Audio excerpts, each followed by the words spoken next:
ગુજરાતની ભૂમે એક એવી વાર્તા છે જે કચ્છના ખારા રણમાં ફૂંકાતા પવનો અને ગીરના જંગલોમાં ખળભળાટ મચાવતા પવનો પર સાંભળવા મળે છે.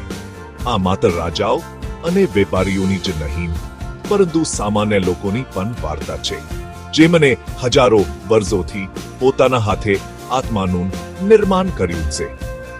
લોથલના પ્રાચીન બંદરથી જિયાનથી જહાજો દૂરના દેશોમાં સફર કરતા હતા, આજ સુધીના જીવંત શહેરો સુધી.